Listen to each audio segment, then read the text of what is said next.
বাপেরা, নজওয়ান তরুণেরা, আল্লাহ নবী তথাপিও বেরিয়ে গেলেন, আবার দিনের দাওয়াত দিতে লাগলেন।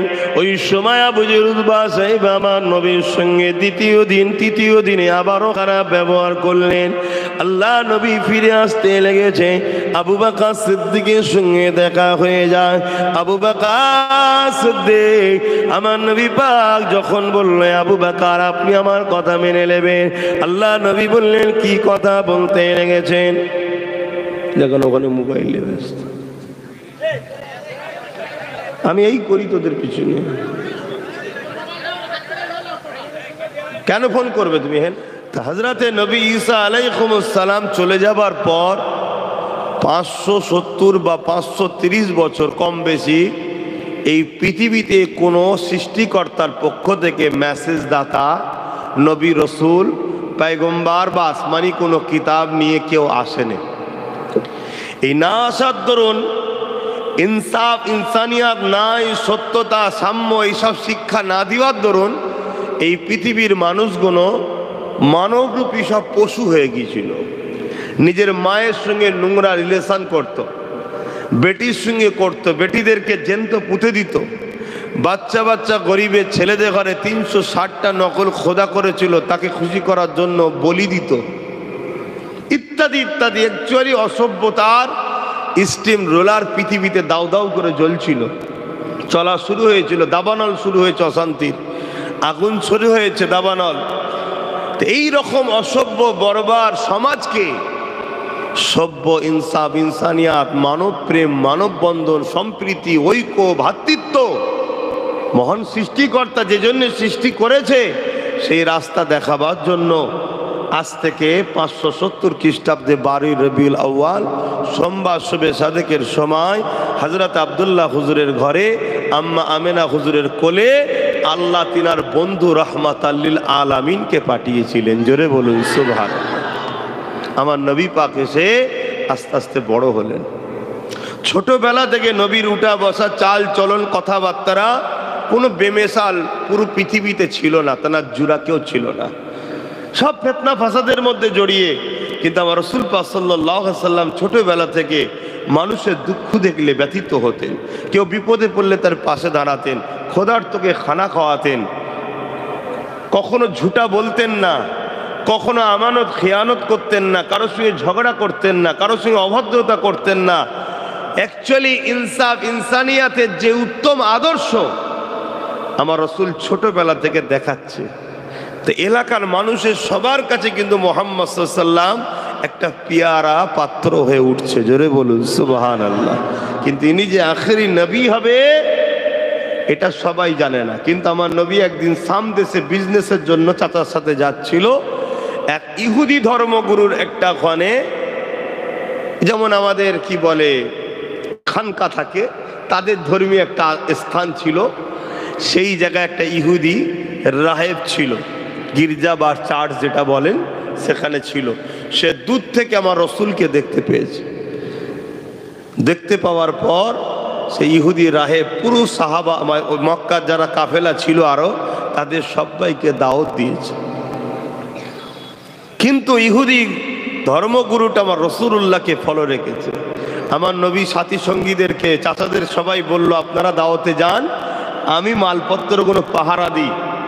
ইহুদি রাহেব যখন খানার ব্যবস্থা করেছে তখন আমার রসুলকে দেখতে না পেয়ে, তখন তিনি ছোট ছিলেন, জিজ্ঞেস করছে সেই ছোট বাচ্চাটা কই? তার ভাষায় সে বলছে সে আমাদের মালপত্র পাহারা দিচ্ছে। ইহুদি রাহেব বলছে তোমাদেরকে দাওয়াত দিয়েছি, মূল উদ্দেশ্য তো উনি। জোরে বলুন সুবহানাল্লাহ। আর তিনাকেই তোমরা বাদ দিয়েছো। আমার রাসূল পাক সাল্লাল্লাহু আলাইহি ওয়াসাল্লামকে নিয়ে যাওয়া হলো। ইহুদি রাহেব শুধু আমার নবীর চতুর্দিকে ঘুরছে, আমার নবীকে দেখছে, আমার নবীকে দেখছে। একটা সময় আমার নবীকে একা পেয়েছে, একা পাওয়ার পর বলছে তোমাকে লাত উজ্জার শপথ দিয়ে বলছি, লাত উজ্জার শপথ দিয়ে বলছি, তোমাকে একটা কথা জিজ্ঞেস করব, বলবে? আল্লাহর নবী বললেন তুমি যাদের শপথ দিচ্ছ ওদের শপথ আমি পছন্দ করি না। জোরে বলুন সুবহানাল্লাহ। তাদের শপথ আমি পছন্দ করি না। শপথ একজনের হবে, যিনি সৃষ্টিকর্তা, তিনি হলেন আল্লাহ। জোরে বলুন সুবহানাল্লাহ। তখন ইহুদি রাহেব বলছে, আমি আল্লাহ শপথ দিয়ে বলছি, তোমার পিঠের কাপড়টা একটু তুলতে হবে। আল্লাহ নবী মুচকে হাসলেন, হেসে বলছে, তুমি কি দেখতে চাইছো আমি বুঝতে পেরেছি। তুমি কি দেখতে চাইছো আমি বুঝতে পেরেছি। নবী আমার তখন ছোট ছিলেন, পিঠের কাপড় তুললেন। আমার নবীর পিঠে মোহরে নবুয়াতের সিল, যেটা আমার নবী যে আখেরি মেসেঞ্জার, এটা দেখে ইহুদি রাহেব চিৎকার দিয়ে উঠলেন এবং নবী পাকে চাচাকে ডেকে বললেন, এনাকে আর সামদেশে নিয়ে যাবেন না, এখনই চলে যান ফিরে, কেন ইনি হলেন আখেরি নবী। ইনাকে যদি পায় দুনিয়ার জালিমরা ইনার উপরে জুলুম করতে পারে, ইনাকে ফিরিয়ে নিয়ে যান। জোরে বলুন সুবহানাল্লাহ। তবে আপনাকে যে বলছি এটা কিন্তু কাউকে বলবেন না। কিন্তু এই কথাটা আরও একজন শুনেছিলেন ওই সময়, যেনার নাম হলো আবু বকর সিদ্দিক। জোরে বলুন সুবহানাল্লাহ। তখনও তিনিও ছোট ছিলেন, তিনি কিন্তু গোপনে কথা শুনেছিলেন। কি করে বললাম, আল্লাহ নবী যখন বড় হলেন, কাবার পাশে এসে মানুষকে একত্রিত করে বলতে লাগলেন, লা ইলাহা ইল্লাল্লাহ, নেই কোনো এলাহা, নেই কোনো মালিক, নেই কোনো স্রষ্টা, নেই কোনো প্রভু, নেই কোনো রব, এক আল্লাহ ছাড়া। অতএব আছে একজন, তিনি হলেন আল্লাহ। আল্লাহ ছাড়া দুসরা কোই রব নাই। জোরে বলুন সুবহানাল্লাহ।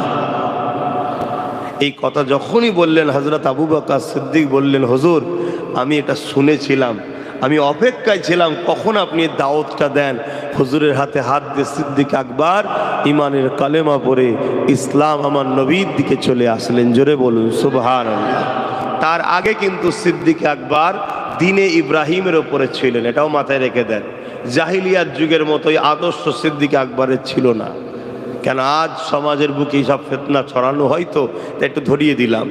তামার নবী পাক সাল্লাল্লাহু আলাইহি সাল্লাম অনেক কষ্ট করেছে, অনেক কষ্ট করে এই দিন প্রচার করেছে। আল্লাহ নবী যখন কাবার সামনে দাঁড়িয়ে গিয়ে এলাকার মানুষদের ঘরে ডেকে ডেকে বলতে লাগলো, তোমরা যে 360টা খোদা করেছো, এগুলো কি তোমরা কি করে জানলে? এগুলো তোমরা কি করে বুঝলে? তোমাদের রবকে কেমন দেখতে তোমরা কি কেউ দেখেছো? তারা বলল, না দেখিনি, আমরা কাল্পনিক তৈরি করেছি। আল্লাহ নবী বললেন, ধর্ম কখনো কাল্পনিক হতে পারে না। আর তোমাদের রব যে 360টা এত বেশি, এটাই বা তোমরা কি করে জানলে? তোমাদের সৃষ্টি মালিক এতগুলো কেন? তখন তারা বলতে লাগলো, কেউ পানি দিবার, কেউ খানা দিবার, কেউ আমাদেরকে সুস্থ রাখার, ইত্যাদি ইত্যাদি প্রশংসা করতে লাগলো। আল্লাহ নবী বলতে লাগলেন, না, তোমাদের রব হলো একজন, তিনি হলেন আল্লাহ, যিনি আমাকে মুহাম্মদ রসুল করে আখেরি মেসেঞ্জার করে মানুষ জাতির কল্যাণের জন্য পথ প্রদর্শক করে আমি রাসূলুল্লাহকে দুনিয়া জমিনে পাঠিয়েছে। এই কথা যখন বলল আমার রাসূল, আবু জেল উদবা সাইবা দেখলো মোহাম্মদ রসুল যা বলছে ঠিক বলছে। আমরাই তো লোককে গুমরা বানিয়ে রেখেছি। মোহাম্মদ রসুল যা বলছে ঠিক বলছে, কিন্তু আমরা আমাদের দোকান চালাবার জন্য খদ্দের হিসাবে ধরে রেখেছি বোকা বানিয়ে। অতএব মোহাম্মদ রসুলের কাছে যদি এরা চলে যায় বারবার, তাহলে এরা সত্যের আলো পেয়ে যাবে, আমাদের ভণ্ডমির দোকান, জোরে বলুন, বন্ধ হয়ে যাবে। তাই সে আগিয়ে এসে আমার নবীর সঙ্গে বেয়াদবি করলো, যাতে করে আমার রসুল ভয় খেয়ে যায়। আমার নবীর সঙ্গে বেয়াদবি করলো, খারাপ আচরণ করলো, যেটা আর এর চেয়ে বেশি ভাষা আমি বলতে পারবো না, কেন সব কথা হুজুরের সামনে বলা যায় না। খারাপ ব্যবহার, খারাপ আচরণ করলেন। আল্লাহ নবী মনে দুঃখে ঘরে গিয়ে কাঁদতে লেগেছে।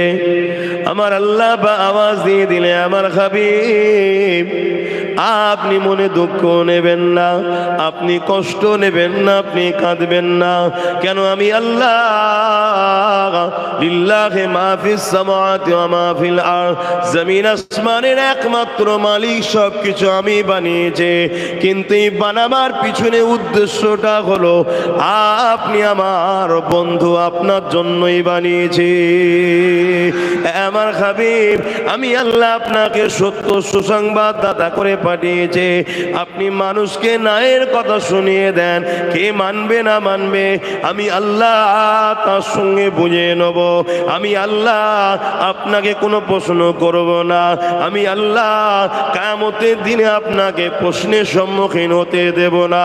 আমি আল্লাহ আপনাকে জিজ্ঞাসা করব না কেন আপনার আবু জেহেল উতবা সাহেব আপনাকে মারল না, কেন মানুষ দিনের দিকে আসলো না। এই প্রশ্ন আমি আল্লাহ আপনার কাছে করব না, অন্য নবীদের কাছে আল্লাহ কিন্তু প্রশ্ন করবে। এ মুসা বলো ফিরাউন কেন কলেমা পড়েনি?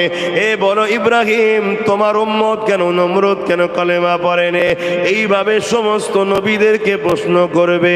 কিন্তু আল্লাহ আমার নবীকে সান্ত্বনা দিয়ে বলছে, হাবিব চিন্তা করবেন না, কষ্ট নেবেন না, আপনি শুধু জানিয়ে দেন কে মানবে না মানবে আমি বুঝে নেব। আমি আল্লাহ আপনাকে কোনো দোষারোপ করব না।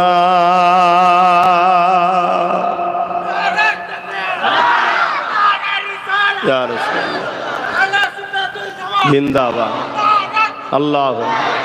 আমার নবীর শান আল্লাহ কত বাড়াচ্ছে দেখছেন। হ্যাঁ ভাই, মুখে না কথা বলে আস্তে আস্তে ভেতর দিকে চলে আসে। যারা বসার ঠিক বসবে ভাই, বেশি আর হুড়োহুড়ি করতে হবে না। আর যারা বসার নয় হাজারো বুঝিয়েও তারা হবে না। আমি তো ঘুরে দেখছি, আমি তো পুরো বাংলা নয় আর বাংলার বাইরে বাইরেও ঘুরছি, সব জায়গাতেই যে দেখছি। তো লোক ঠেলে ঠেলে ঠেলে ঠেলে আসে, গিয়ে জায়গা হয় না, ঠেলে ঠেলে ডিঙিয়ে ডিঙিয়ে ঢোকে। আবার অনেকে আসতে চায় না, বাপ মোবাইল নিয়ে ব্যস্ত কেন? মোবাইল করবে না। কমিটিকে বলবো কয়েকজন খেয়াল রাখো, না আমাকে বারবার বলতে গেলে অজের এনার্জিটা লস হয়ে যাবে, ঠিক জায়গাতে আলোচনা হবে।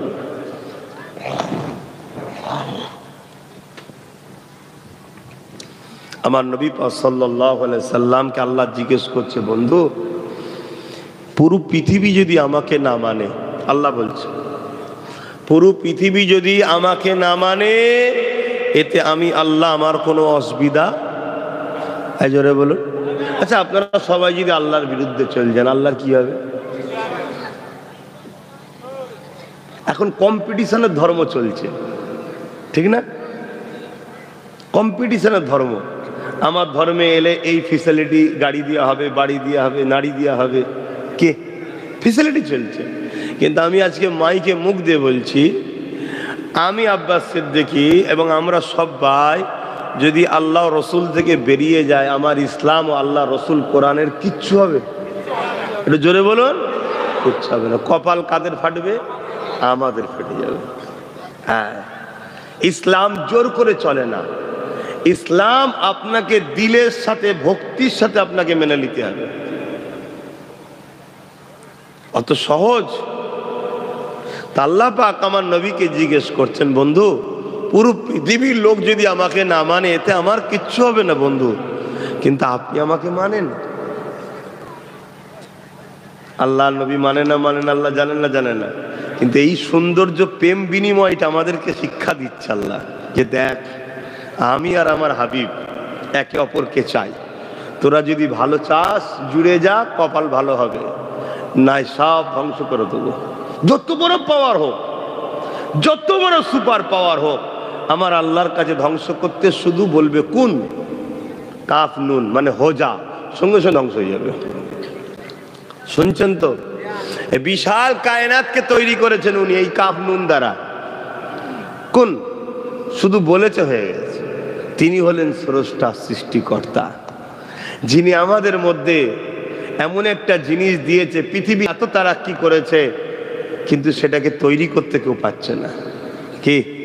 রূহ, আত্মা, জান তৈরি তো দূরের কথা, কেমন দেখতে কোনো কম মেশিন ধরা পড়ছে কি? আত্মাকে দেখতে কেমন কেউ ধরতে পারছে? বাপেরা, নওজোয়ান তরুণেরা, আল্লাহ নবী নূহ নবী দয়া নবী সময় সাদাত আঙুলটা তুলে দিয়ে বললেন, লা ইলাহা ইল্লাল্লাহ, আল্লাহ আমি মুহাম্মদ রাসূলুল্লাহ গাওয়া দিচ্ছে আল্লাহ ছাড়া কোনো ইলাহ নাই।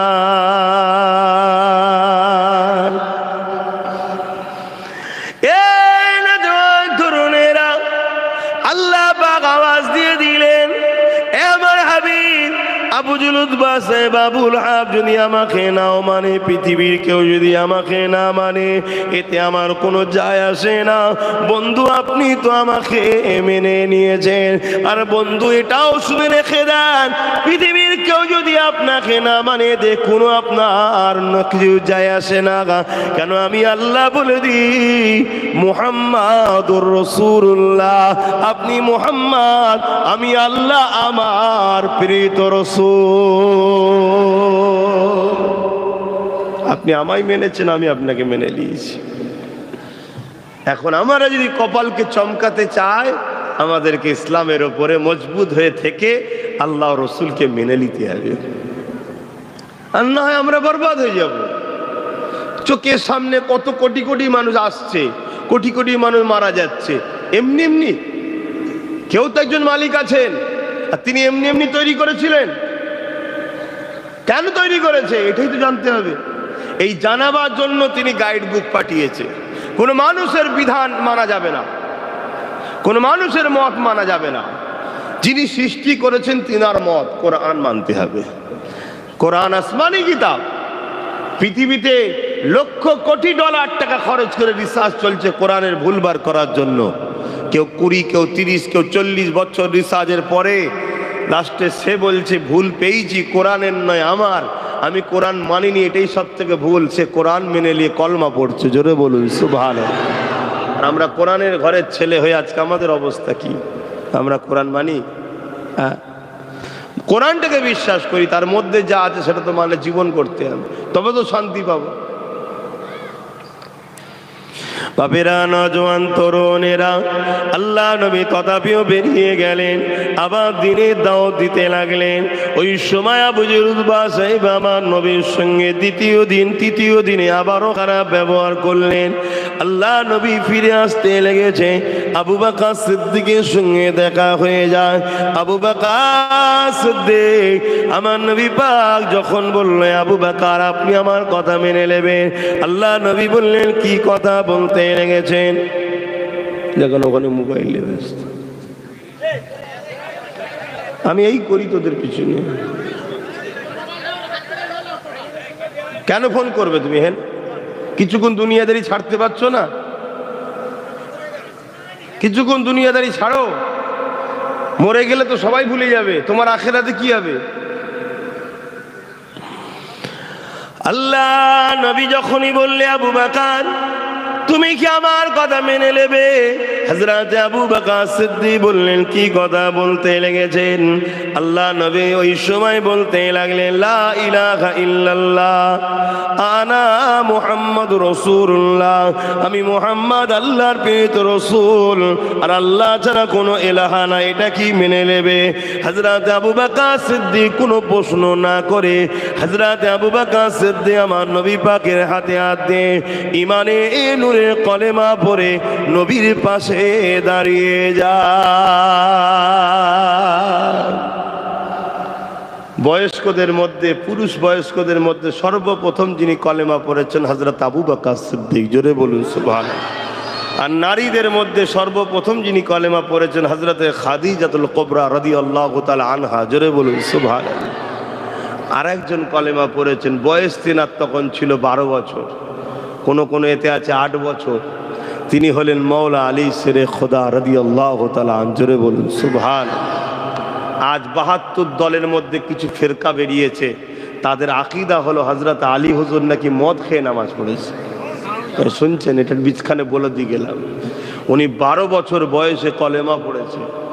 12 বছর বয়স থেকে উনি ইসলামের পাবন্দি চলছে, তার উপরে কত বড় ইলজাম দিচ্ছে কারা? মুসলিম নামধারী বড় বড় মৌলানা। এই কথাটাকে নিয়ে কালকে অমুসলিমরা সমাজের মধ্যে বলবে একটা ফিকশন তৈরি করার জন্য, তখন কিন্তু আমরা আন্দোলন করব। আন্দোলন করবেন না করবেন না? কেন বলল জবাব চাই জবাব চাই, ফটো নিয়ে মুখে জুতোর বাড়ি মারবে, কার্টুন তৈরি করে পোড়াবে, কিন্তু যখন আমাদের দাড়ি টুপিওয়ালা মলি সাহেবরা বলে তখন প্রতিবাদ করো না কেন? প্রথম উচিত নিজের ঘরের দুশ্মনগুলোর বিরুদ্ধে প্রতিবাদ করা। তুমি নিজের ঘরের দুশ্মনকে যখন চাপকাবে, বাইরের দুশ্মন এমনি ভয় চুপ করে যাবে। এটা কথা এলো তো একটু বলে দিলাম। এইসব ষড়যন্ত্র চলছে, এই কথা যে মানবে সঙ্গে সঙ্গে ইসলাম থেকে বেরিয়ে যাবে। আর ইসলাম থেকে যখন বেরিয়ে যাবে, সে সংখ্যা যদি কোটি কোটিও হয়, তারা কখনো হকের পক্ষে কামিয়াবি হতে পারবে? এটাই হলো ইসলামের দুশ্মনদের পরিকল্পনা। তথাকথিত নামধারী বক্তা মলি সাহেবদের দ্বারা এমন কিছু কিছু কথা আমাদের কাছে শিখাচ্ছে যাতে আমাদের ঈমান চলে যায়।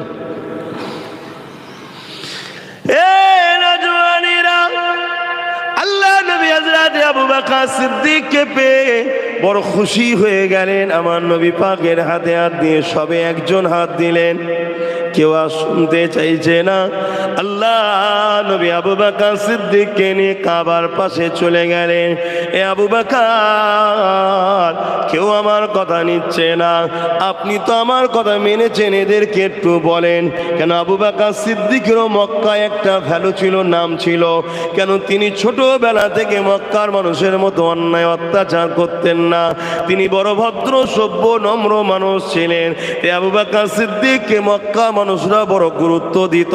তাই মক্কা মানুষকে লক্ষ্য করে আবু বকর সিদ্দিক আমার নবীকে পাশে রেখে নবী পাকের কদমের কাছে দাঁড়িয়ে আবু বকর সিদ্দিক দাওয়াত দিতে লাগলো, মক্কা মানুষ শোনো, আমার কথা তোমরা মেনে নাও, লা ইলাহা ইল্লাল্লাহ মুহাম্মাদুর রাসূলুল্লাহ, অর্থাৎ আমার নবী পাকের কলেমার দাওয়াত সর্বপ্রথম যিনি দিয়েছিলেন তিনি হলেন আবু বকর সিদ্দিক। নবীর কলেমার দাওয়াত সর্বপ্রথম যিনি দিলেন, এই কথা যেই বলল, মক্কা সন্ত্রাস জালিমরা বড় বড় পাথর নিয়ে, পাটকেল নিয়ে হযরত আবু বকর সিদ্দিককে লক্ষ্য করে ছুঁড়ে ছুঁড়ে মারতে লাগলো। শোনো যুবক, আজকে আমরা সহজে ইসলাম পেয়েছি, তাই আমাদের ধর্মের উপরে কোনো গুরুত্ব নাই।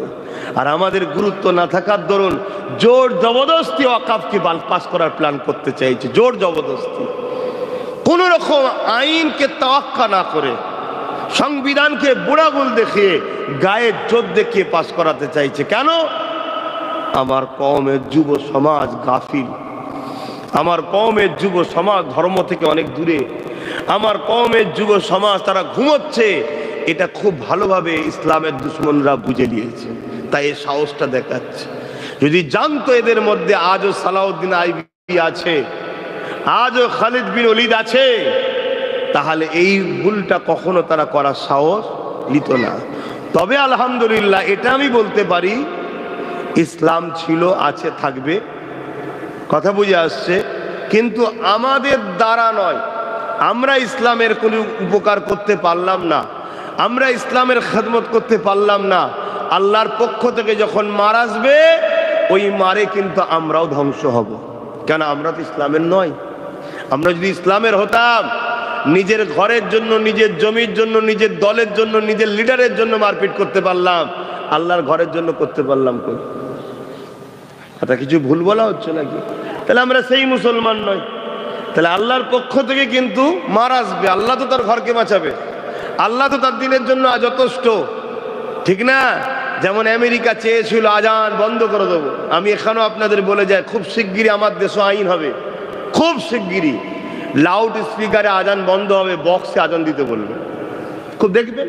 এর জন্য দোষী কারা? যারা ক্ষমতায় বসে আছে তারা না, তারা তো করবেই রে বাবা, তাদের তো কাজই ওটা, ইসলামকে মিটাবার জন্য তারা চেষ্টা করবে।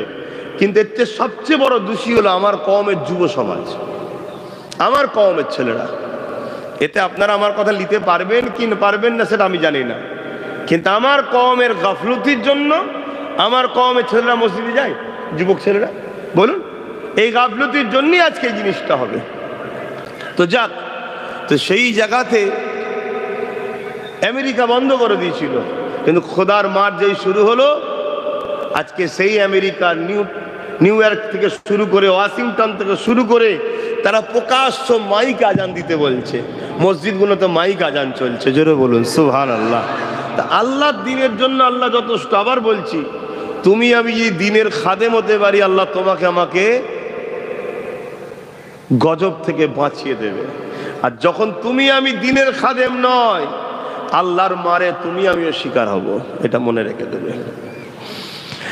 বাপেরা, নজওয়ান তরুণেরা, হযরত আবু বকর সিদ্দিককে পাথর নিক্ষেপ করে করে মারতে লেগেছে। ওই পাথর যেখানে লাগে শরীর থেকে রক্ত ঝরতে লেগেছে, পুরো শরীরটা থেতো করে দিয়ে রক্ত ঝরতে লেগেছে। কখনো কপালে মারে, কখনো মাথায় মারে, কখনো সিনায় মারে।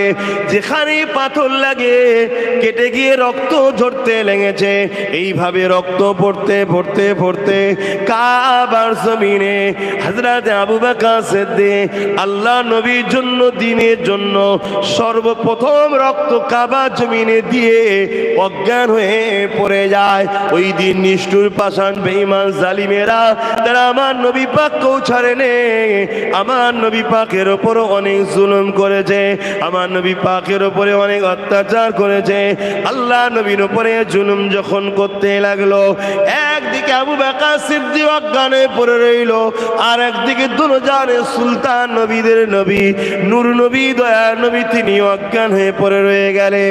এই যুবকেরা, বাপেরা, তরুণেরা, এমন সময়ে দেখা যায় তামিল বলে একটা গোত্র আছে, ওই তামিম গোত্রের মানুষেরা হযরত আবু বকর সিদ্দিককে উঠিয়ে নিয়ে ঘরে নিয়ে গেল, কিন্তু আমার রাসূলুল্লাহকে তারা তুলল না।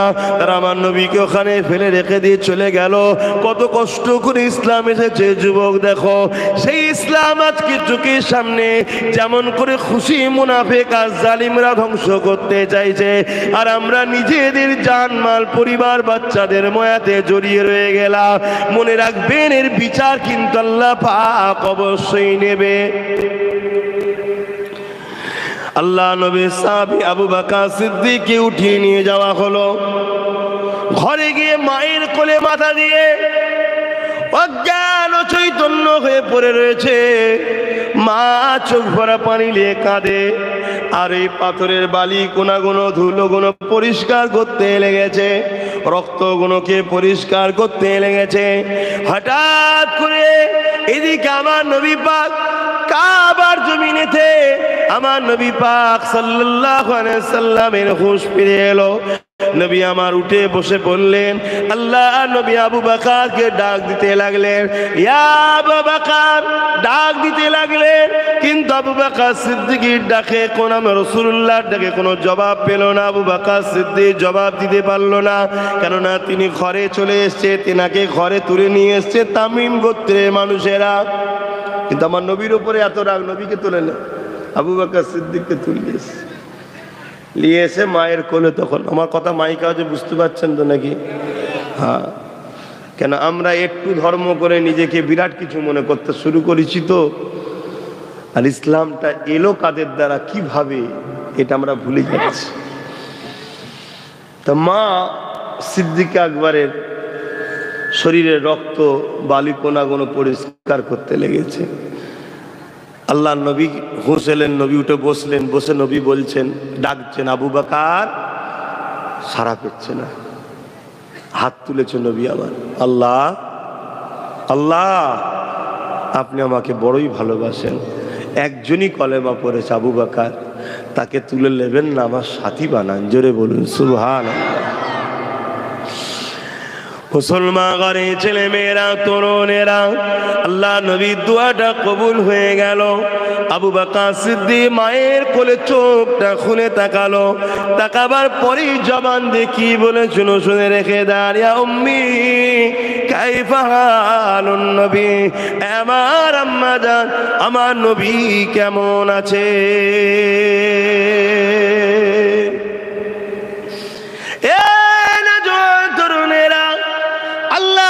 চোখ খুলে বলেছে আবু বকর, আর আবু বকর চোখ খুলে বলছেন, হুজুর কেমন আছে?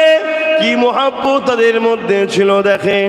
আল্লাহ নবীর সাহাবী আবু বকর সিদ্দিকের কথা শুনে মা মুখে হাত দিয়ে চেপে ধরলো, বাবারে কথা বলো না, মুহাম্মদ রাসূলের নাম নিও না। যে নবীর নাম নেওয়ার জন্য, নবীর কাছে যাওয়ার জন্য জালিমরা তোমাকে কত অত্যাচার করলো, চতুর্দিকে মুশরিক জালিমরা কাফেররা ঘুরে বেড়াতে লেগেছে। যদি তারা জানতে পেরে যায় তুমি মুহাম্মদ রাসূলের নাম আবার নিচ্ছ, বাবা তোমাকে জানে মেরে দেবে। আমি মা এটা কি করে মেনে নিতে পারে? হযরত আবু বকর সিদ্দিক মায়ের হাতটা আদবের সঙ্গে সরালেন, কারণ নবী আমার শিখিয়েছেন মাকে আদব করতে হবে। এই শিক্ষা কে দিয়েছে? নবী। এ বিষয়ে একটা কথা মনে পড়েছে, একটু বলে দিই। আল্লাহ নবী একদিন সাহাবাদের নিয়ে বসে হজ করছেন, সাহাবারা শুনছেন, আর একটা বুড়ি মহিলা লাঠির উপরে ভর দিয়ে হেঁটে হেঁটে যাচ্ছে, খুব দুর্বল, হেঁটে হেঁটে যাচ্ছে। আল্লাহ নবী ওই মহিলাটাকে দেখে আফসোস করে বলছে, আরে কোন মায়ের কোন সন্তানের মা এটা? সন্তান কি মাকে দেখে না? এনার কি সন্তান নাই? নবীর দরবারে একজন বসেছিলেন সাহাবী, তিনি উঠে দাঁড়ালেন, হুজুর বিয়াদবি নেবেন না, ওটা আমার আম্মা। আল্লাহ নবীর চেহারা মুবারকটা লাল হয়ে গেল। তোমার মা এরকম দুর্বল বয়স্ক, তাকে ছেড়ে দিয়ে তুমি আমার দরবারে বসে আছো? তখন এই সাহাবী বলেন, হুজুর আমার মা এক আল্লাহকে মানে না, ও লাত উজ্জা হবলের উপাসনা করে। ওর গলায় দেখুন লাত উজ্জা হবলের মূর্তি ফটো আছে। আমি ইসলাম কবুল করেছি হুজুর। আল্লাহ নবী বললেন, তোমার মা মানে কি মানে না তোমার মা জবাব দেবে আল্লাহর কাছে। তুমি যদি মোহাম্মদ রসুলকে মানো তাহলে মাকে সেবা করো, যে মায়ের সেবা করবে না স্বামী নবী আমার কেউ নয়। জোরে বলুন সুবহানাল্লাহ। মা অমুসলিম, ছেলে ইসলাম কবুল করেছে, তারপরও আমার রসুল শিক্ষা দিচ্ছে মায়ের সেবা করো। তার দিনটা তুমি মানবে না, কিন্তু সে তোমার মা হয়, তাকে তোমার সেবা করতে হবে। শুনছেন তো? আর আজকে মুসলিম ঘরের ছেলে হয়ে আমরা মা বাপের সেবা করি না, মা বাপকে দেখি না। কিরকম মুসলমান? নবী বলছে সে আমার কেউ নয়। যে মা বাপকে ভালোবাসে না সে আমার কেউ নয়। তাহলে এরকম লাখো মুসলমান আছে যারা মুসলমান দাবি করছে মা বাপকে ভালোবাসা না বাসার জন্য, নবী বলছে সে আমার কেউ নয়। যেরকম মুসলমান আছে না? না, যে মুসলমানকে নবী বলছে আমার কেউ নয়, সে মুসলমান যদি নামাজ পড়ে, হজ করে, দান খায়রাত করে, কথা বলছে না তো কাজে লাগবে? নবী তো বলে দিচ্ছে আমার কেউ নয়। নবীর যে নয় সে কি আল্লাহর হবে? কেন আল্লাহ তো বলেছে যে আমার বন্ধুর হবে আমি তার হব। জোরে বলুন সুবহানাল্লাহ। কুল ইন কুনতুম তুহিব্বুনাল্লাহ ফাত্তাবিউনি ইউহিব্বুকুমুল্লাহ। কুল ইন কুনতুম তুহিব্বুনাল্লাহ ফাত্তাবিউনি ইউহিব্বুকুমুল্লাহ। বড় কাফলাম কুল অর্থাৎ হাবিব আপনি বলেন, ইন কুনতুম তুহিব্বুনাল্লাহ, যারা বলে আল্লাহকে ভালোবাসি, ফাত্তাবিউনি, আগে যেন তারা আপনাকে ইত্তেবা করে, অনুসরণ করে। যারা আপনার ইত্তেবা অনুসরণ করবে আপনার হবে ইউহিব্বুকুমুল্লাহ, আমি আল্লাহ তাদেরকে ভালোবাসবো। জোরে বলুন সুবহানাল্লাহ। আর যারা আপনার হবে না আমি তাদেরকে ভালো, আর আমি যাদেরকে ভালোবাসবো ইয়াগফিরু লাকুম যুনুবাকুম আল্লাহু গফুরুর রহিম। তারা যদি জুলুম অত্যাচার করেও ফেলে, অর্থাৎ গুনাহ করে ফেলে, পক্ষের উপর অত্যাচার করে ফেলে, তারা আমাকে বড় দয়ালু মেহেরবান পাবে, আমি তাদেরকে সব মাফ করে দেবো। জোরে বলুন সুবহানাল্লাহ। তাহলে মা বাপকে ভালোবাসতে হবে। মান রাদিয়া আনহু ওয়ালিদাহু ফালানা আনহু রাদিন। হাদিসে কুরসির মধ্যে আল্লাহ বলছে যাদের উপরে মা বাপ রাজি আল্লাহ তাদের উপর রাজি। জোরে বলুন সুবহানাল্লাহ। আর যাদের উপরে মা বাপ বেজার আল্লাহ ওই সন্তানের উপরে বেজার। মা বাপকে প্যার করবেন, মা বাপকে ভালোবাসবেন। আমি জানি না আমার এই ভাইগুলো কেন বোঝে না। ও দেখেন না, এই মুরব্বীর পিছনে দেখেন লাইট জ্বালিয়ে ফোন তুলছে। কি সমস্যা? এত করে মানা করি তাও কেন শোনে না কি জানি।